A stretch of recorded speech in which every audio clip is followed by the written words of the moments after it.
earned. If you're looking for a fight, try that in the big city. Try that in the hood. Try that in the big city. See how far you make it down the street. Around here, we take care of our own. You cross that line, it won't take long for you to fuck around and find out. I recommend you don't. Try that in the big city. Try that in the big city. Ooh. Try that in the big city. You cross that line, it won't take long for you to fuck around, find out. Tired of being patient. Tired of being your target. Tired of being oppressed. Tired of being misunderstood. Tired of having innocent black lives taken with no cause. Pain starts now. Pain starts now. Pain starts now. Try that in the big city. Try that in the big city. We ain't worried about y'all. Y'all worry about us. So try that in the hood. Good morning, good morning, good morning, good morning. Today's Tuesday. I hope everybody's woke up feeling grateful. I hope everybody woke up feeling gratitude, waking up feeling motivated. This is our national truth.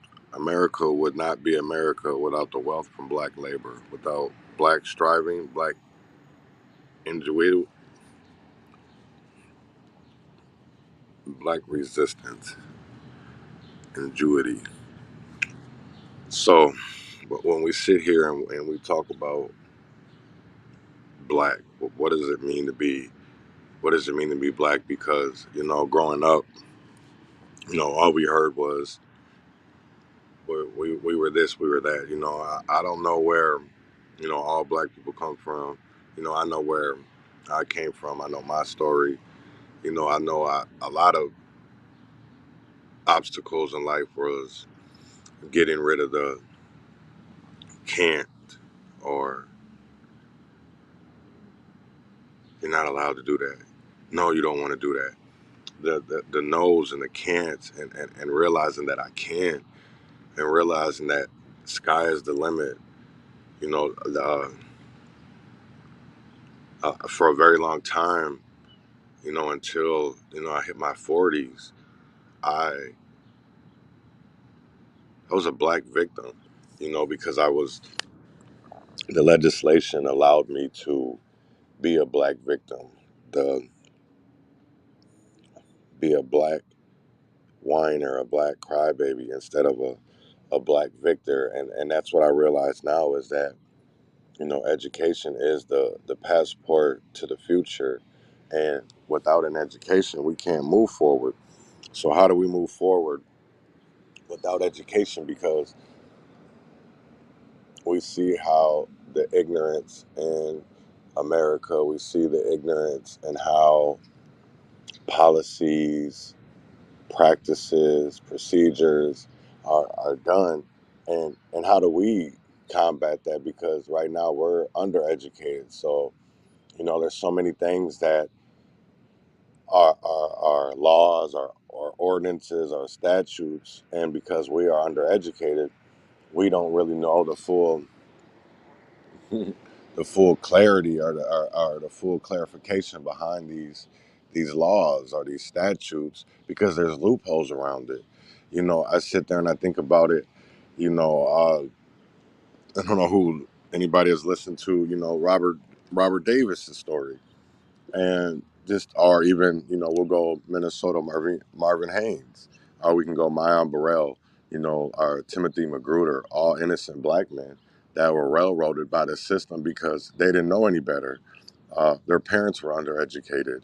We didn't know that the when you get in there and you're underage and they're not supposed to talk to you without your parents, or they don't read you your Miranda rights, or maybe your lawyer is not fighting for you right. We have to know these type of things so that we can prepare ourselves. I sit there and I look at the YNW Melly trial that was just declared a mistrial, and I sit there and that man's looking at the death penalty, And like you have 12 people, he's got 12 people that are going to decide if he's guilty of killing his friend, his friends, or not. And really, is there evidence? And then you find out all of these, other rappers and other people of stature were supposedly maybe helping this young man. And it's like, damn, what do we really strive for in America? Is it to beat up the little man? Is it to always get over on the next person? Is that like what we're striving for? Because that's not how I grew up. And people want to ask, why do I consider myself a conservative? Because that's how I grew up. When you look at what conservative means, what a conservative is, it's all about family. And I'm not the best father, but I damn sure am a family man. You know, that's one thing that I strive for, is to be a part of a family union, regardless of whatever that looks like. Uh, because at the end of the day, I feel like when you are raised by a family and you have that family, values, that family mentality, that family thinking, that's, you're not selfish. You're selfless because you have other people to care about. You have other people to worry about, so that you always put them in your mind and your thoughts.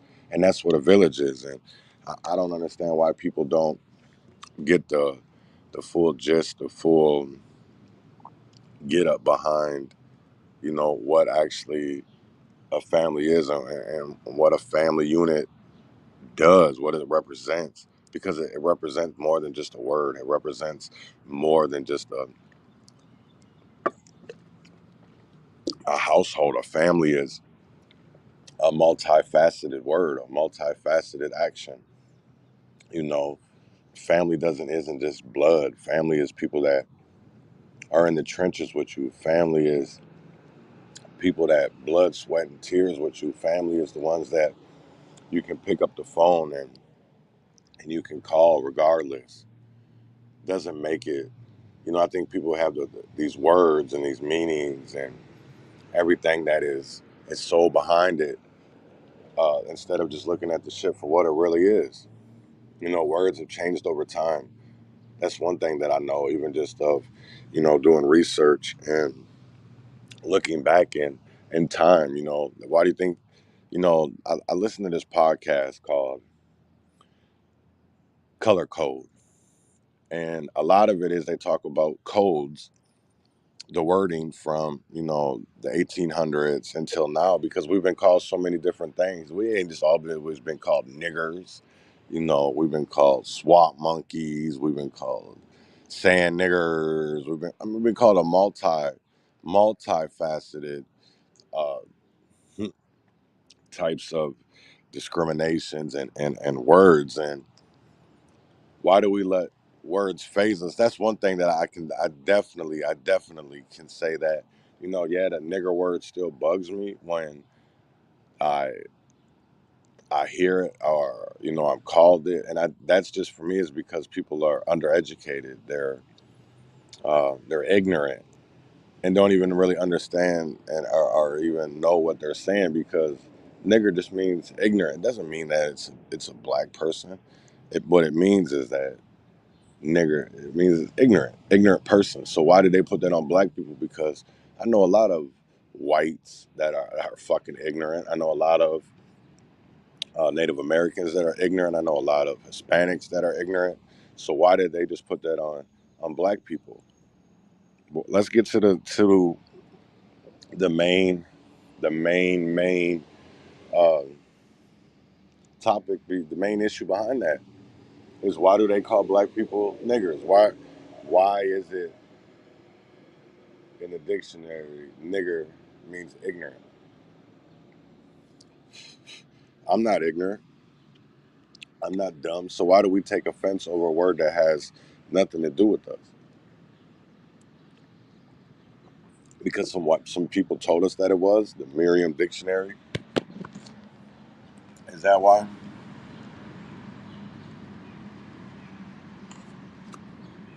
I'm I'm asking. I really want to know.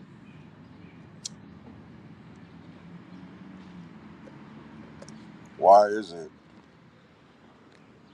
that we take offense to a word that has nothing to really per se to do with us? This shit crazy. But that's the world that we live in. That's the society we live in. Is that people would prefer to not care and then just look the other way. Um,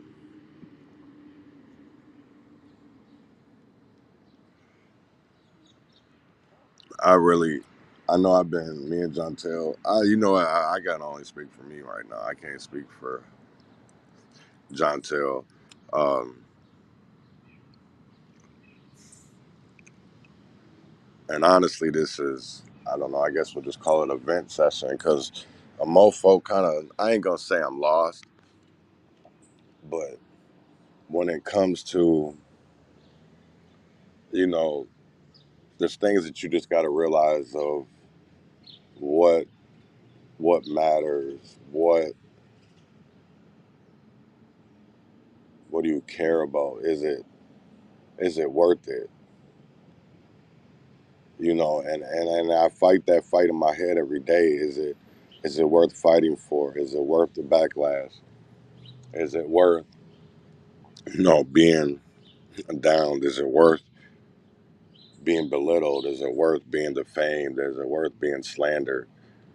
And yeah, it's worth it to me. You know what I'm saying? Is it worth it to my family? Probably not. Is it worth it to my wife? Probably fuck no. But it's worth it to me. Um, because I want to live in a better world. I want to live in a world where everybody gets along. I want to live in a world where everybody's seen equal. I want to live in a world where nobody hates somebody because of the color of their skin or they dislike them because of maybe they're different. And what I mean by different is, they might be gay or that maybe they go by a different pronoun or maybe they're seeing themselves some differently. That doesn't mean for us to judge them. That doesn't even to maybe not even understand, but to at least accept them so that they don't feel alone and that they don't feel alienated or ostracized for just being them, for just being who they are, for being the person that they don't know any other way to be but just them. So I really want people to think about that. Um, yeah, because it's tough. People don't understand. I look at these comments about, try that in a small town, and it's like I see black people's comments, and then I read white people's comments, and it's like, damn, are people really that blind? Deaf? Are they tone deaf? Are they like, damn? People just really be that ignorant to not see what really goes on in America. The black people in small towns, it's like, that people think that the Green Book is made up or something, or that sundown towns is a fucking myth.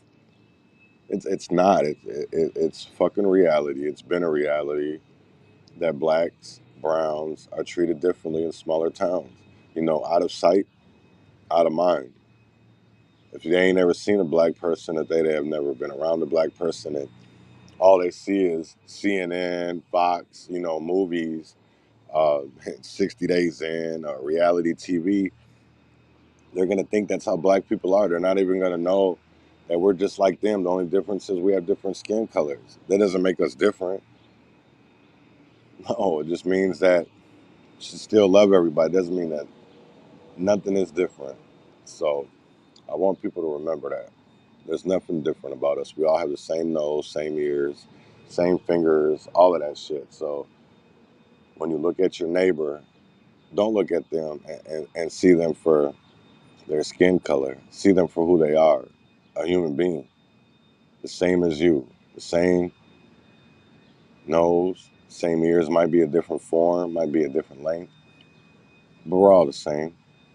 We are all the same. So let's love one another like we're all human beings, like we're all the same, like God intended to love thy neighbor and not to see thy neighbor as anything different than a human being.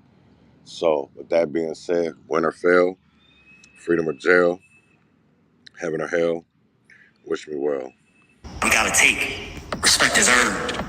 If you're looking for a fight, try that in the big city. Try that in the hood. Try that in the big city. See how far you make it down the street. Around here, we take care of our own. You cross that line, it won't take long for you to fuck around and find out. I recommend you don't. Try that in the big city. Try that in the big city. Ooh. Try that in the big city. You cross that line, it won't take long for you to fuck around, find out. Tired of being patient. Tired of being your target. Tired of being oppressed. Tired of being misunderstood. Tired of having innocent black lives taken with no cause. Pain starts now. Pain starts now. Pain starts now. Try that in a big city. Try that in a